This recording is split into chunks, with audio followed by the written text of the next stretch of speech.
In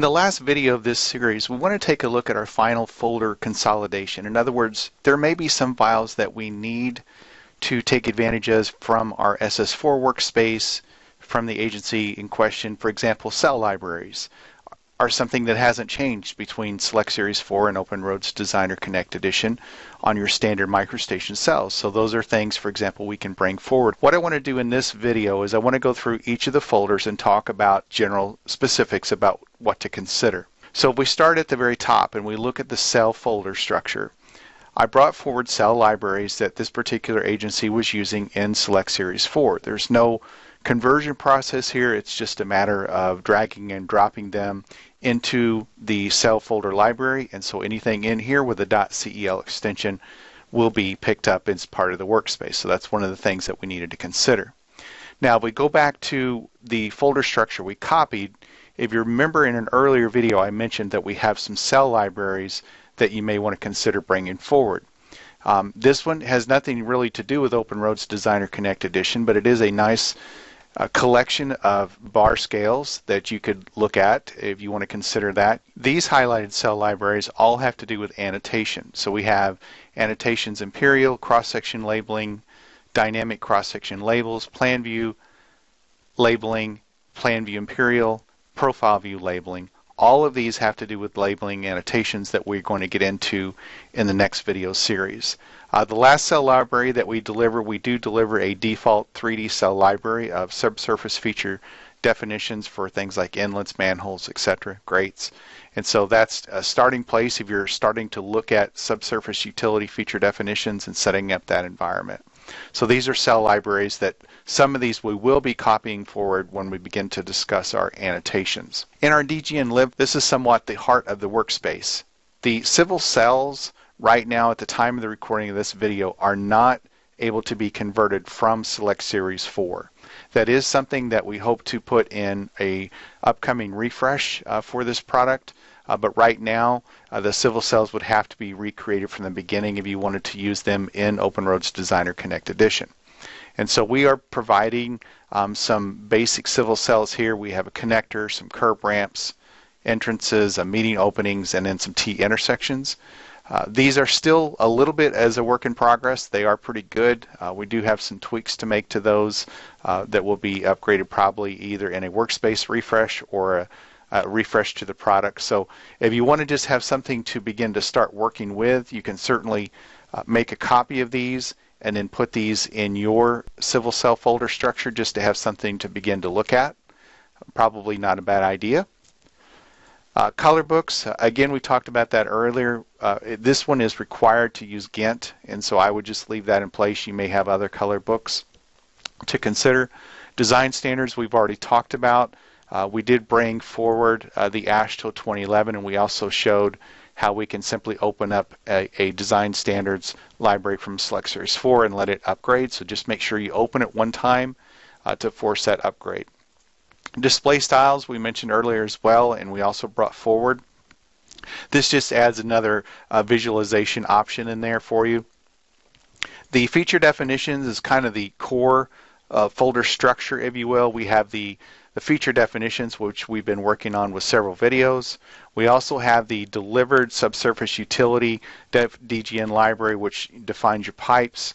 And so that one I would definitely consider bringing that one across. So we can right-click copy on that one and bring it down here and right-click and paste. The text favorites and the text styles. These are going to be discussed in the annotations, and so I'm going to hold off copying those because I want to address those in that video series. But those will come across, so just to know that you are going to need those. The graphical filters. We brought forth our terrain filters down here, but what we didn't do is we didn't move it to the folder that's designated for those. And so I'm going to take in our folder structure here our terrain model filters DGN-lib, and I'm going to cut that and I'm going to paste that into the correct folder. And so we've got that in the right place now. The graphical user interface inside OpenRoads Designer, it does three particular things. One is in that DGN lib, it adds the Explorer and the properties up here to the very top as options for the quick access ribbon icons, and also the option to create a new file. The second thing that it does in the custom menu is in your drawing view control, it creates this menu system. So all of these entries here are stored within that DGN lib where it points to these particular applications. I will tell you that all of these at the top here for these different views and the reference adjust colors, these are all calling the ViewSet VBA macro that we deliver with our product as in our examples in training workspace. So you definitely want to keep this file. The line styles we've already talked about, and we brought forth the agency line styles. So if we go down here to, we have this particular entry. The only thing to consider here on the line styles is in the line styles 3D modeling.dgn library, we've added a lot of new line styles that you might find useful. And so if we can take a look at those real quickly. And so what I've done is I've opened up the line styles DGN library with no workspace or no work set so that you can just see what's in this DGN library. We've added a lot of 3D custom line styles for pavement marking, traffic control, safety. For example, you see like the 30-foot, 10-foot skip white with reflector and yellow with reflector, cable barrier, chain link fence. Be careful with this one. It is a very intense resource. It might be good for a detail sheet, but putting that in a 3D model could really slow down your processes. We have channelizer cones, construction barrels. We have all different kinds of pavement marking, guardrails, double-sided guardrails, single-sided guardrails with flared ends, jersey barrier with screens, pavement reflectors, and then all of these pavement markings that start with PAVT. These are special 3D custom line styles to help you in your visualization. They're actually created such that they're 0.15 inches above their insertion. And so you can put these right on a template. And I've done that in our training and examples workspace. I've created linear features for these pavement markings. And if you put those on the template, they will not bleed through the surface when it's visualized. They will actually be slightly above it. So all of these have been redone very recently, all of the different pavement markings. And there is metric equivalence for those of you working on metric. And so those have been done as well. But you can see we have reflector posts, red and orange and white. We have wrought iron fencing, and then we have traffic cones. And so all of that is located in this particular line styles 3D modeling. And so I suggest that you go ahead and put that one into your workspace. They're pretty much independent of design standards, except maybe for the guardrail. And so I think it'll help you to be able to come up with some of these more detailed line styles that you can work with. And if you need to go in and customize those, the backup resource files are in this folder that we deliver. And so you'll see, for example, the 3D pavement marking is here, the cable barrier is here, and so on and so. If you needed to, for example, work on the guardrail is in this resource file. And so I'm providing all those to you in case you need to go in maybe and tweak spacing or adjust a standard or something. But those 3D line styles will allow you then to use those in visualization. The link set folder structure, we're not delivering anything with link sets, but just to show you where that is used is right here in your links, where you can create these link sets and have links to internal standards, those types of things. But we're kind of moving away from setting things up in link sets and moving more to the content advisor in our environment. The sheet seeds folder structure is a very important folder structure. It's going to contain your starter seeds for your cross sections and for your plan and profile sheets, as well as all of the DGN libraries needed to create cross-section sheets, to create profile sheets or plan and profile sheets, etc. So these will all have to be created for your specific agency. That is covered in another video series in the Learn server that addresses the creation of sheets. As a placeholder, so that we can begin to become functional in this area, I'm going to go ahead and copy those over to the Sheet Seeds folder, but understand every one of these will have to be created from scratch and are agency specific. So just follow the video training series on that particular subject and you'll be able to recreate those. So that concludes what's underneath the heart folder structure there of your workspace. Work sets is under the DGN libs. The fonts we talked about earlier, this is a new series of engineering fonts that we're delivering. So if I go to my place font here in the workspace, just to show you the listing here, the different ones. And so if we just take a look at one of these, for example, engineering vertical, and we look and see what symbols are available to us, we're going to have all, for example, all of the engineering symbols typical to civil engineering are going to be available to us. So we have, for example, the delta, the CL, the PL, the BL, FL, and so on. So there's a lot of different symbols in here that is dedicated to civil engineering. And then the different types just specify slanted or vertical, heavy or bold. But we are delivering those with the copyright text for appropriate distribution. In this macros folder, there's one brand new macro that we are delivering that I wanted to make a special point of, and that is this scalemodels.mvba. And I went to the workflow drawing and utilities, and I loaded that particular one just by going into the project manager and selecting it. And then I'm going to go ahead in a cell library. I'm going to press play here. And we get a little warning message talking about what it's going to do, but essentially it looks at all of the models in a cell library. And it says, oh, well, you have so many models, for example, that are in US survey feet, and you have 4 of them that are in different storage units. I can come in and say, I want to change, for example, my metric from meters to US survey feet. And so then I give it the new master unit and the new master unit label, the new subunit. Let's say that if I wanted to do, for example, US survey inches, I can select that, and then I can put in a scale factor. If I'm going to the same resolution and simply going from feet to meters, I can put a scale factor in here and then apply those changes. And what that will do is it will find the 4 models that are not using the same units as the majority of these, and it will convert those over. And so we'll apply these changes. And by the way, please do this on a backup copy. There is no undo here that's going to set this back. And so once it's done, it's done. And so we're going to apply these changes. And so now that you can see they're all with a resolution of 10,000 US survey feet, and those particular 4 models will have been rescaled down to be the appropriate dimensions, and they're scaled about the origin of a 0, 0 on the XY plane. And so that's how this application works. It allows you to make quick changes to your cell libraries. The materials folder, again, we just brought that straight forward. A lot of the agencies I've noticed are using the materials that we delivered with the examples workspace. You can continue to do so. Keep in mind, though, that we did add some additional materials. We also updated the materials DGN lib to accommodate for those new materials. The preferences folder is all about setting up seed preferences. And so we have preferences in here for the function keys, which directly works with our view set macro and our right-click view controls.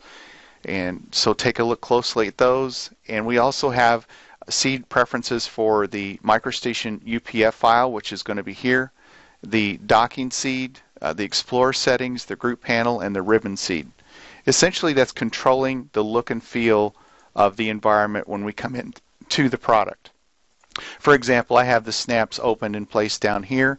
That's part of the preferences, just to give you an idea. And also it controls, for example, in here under the user preferences, you're going to see that we have a default in here, OpenRoads Designer Defaults. A couple of things to point out. I would suggest, if you're going to do your own set of preferences, enabling the escape exit command. I would also consider on the text, this is going to be really important to hide the field background. This is not going to be on by default, but we need to turn this on for our labeling, which is going to be coming later, setting up our annotations. Again, another rather important setting that you want to consider. Another very important setting in your preferences to consider is the AccuSnap settings. If you go to your search bar and just start typing AccuSnap, and you can go to the settings dialog, by default the pop-up info delay is set to 5. And what we have found with OpenRoads Designer Connect Edition, the context-sensitive toolbar is very slow to pop up with this default setting.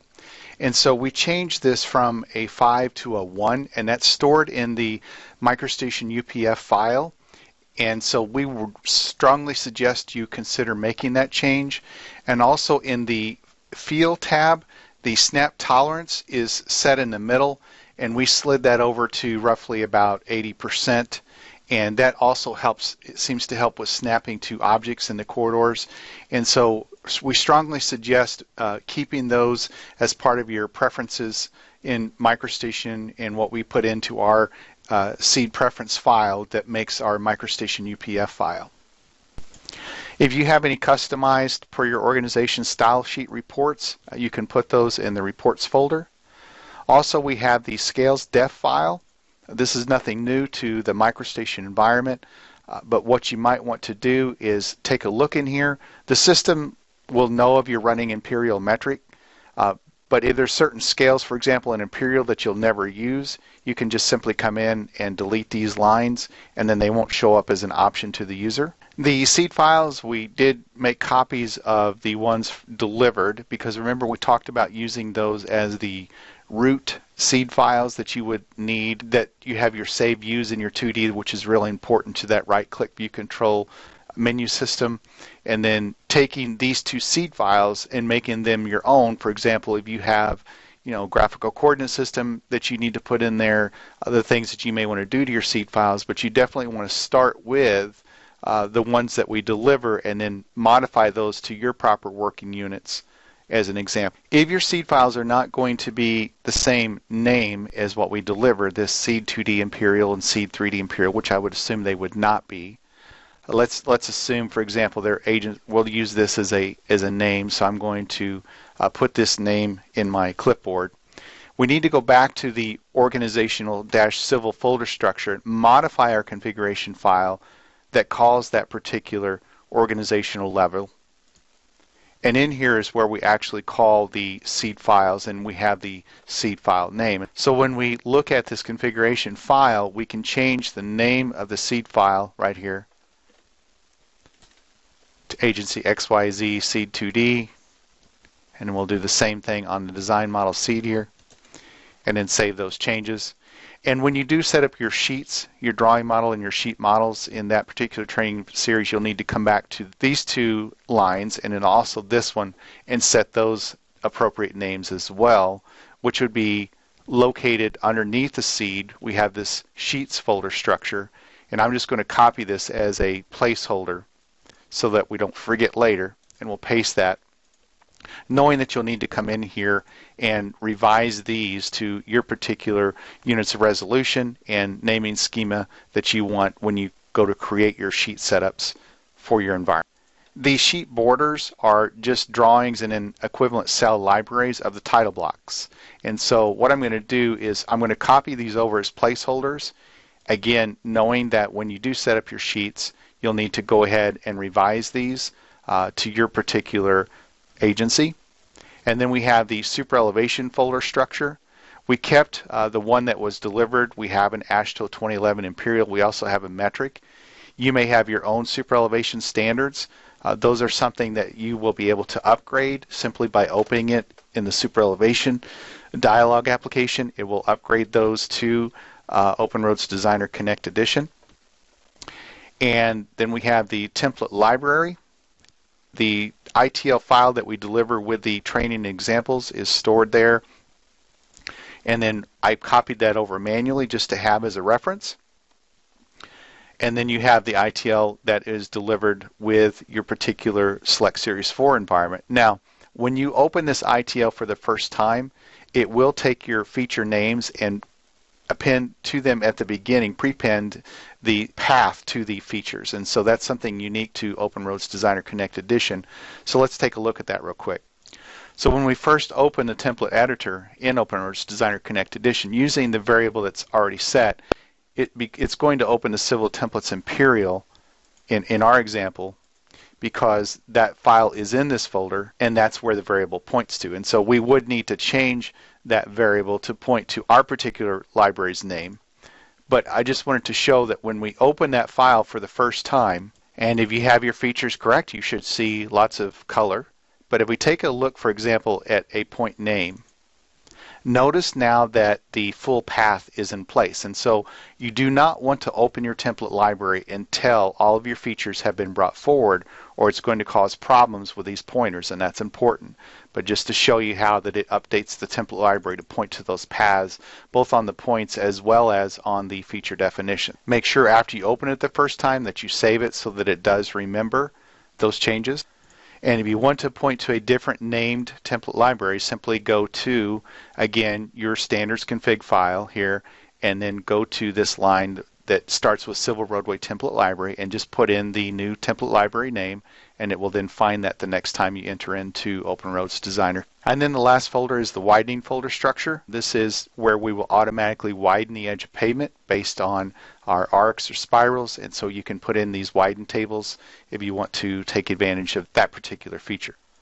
Then under the workspaces folder structure, where we initially made a workspace for the agency XYZ roadway, and remember that these are specific to a particular department, so we can dig down a little bit deeper, more specific into what you make available or you append to the organizational level, which is where we've been working. One of the things that you need to understand is we have templates in here that will automatically create workspaces and work sets, and they're stored in this template folder structure. There's a work set template and a workspace template. And if you take a look at these files, this work set and workspace template, when the user goes to OpenRoads Designer and they select a workspace or a work set, they're going to have options here. I can, in other words, create my own workspace right here. Once I have a workspace, and I'm just going to pick the one that we already created, under work sets, I can create a work set. Well, the way that this works is it uses these two template files to set up the environment for that workspace and for that work set. And so we've given you some good go-bys here to come in and modify these as desired.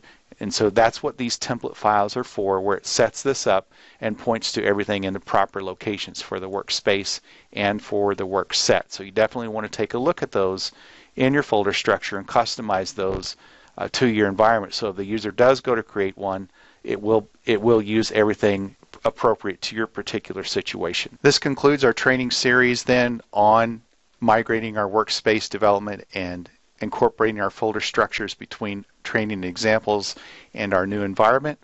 There are two other major training series that you'll need to review. One is for the creation of sheets and their seed files, and the other major training section is all about annotations, and so be sure to take a look at those as well.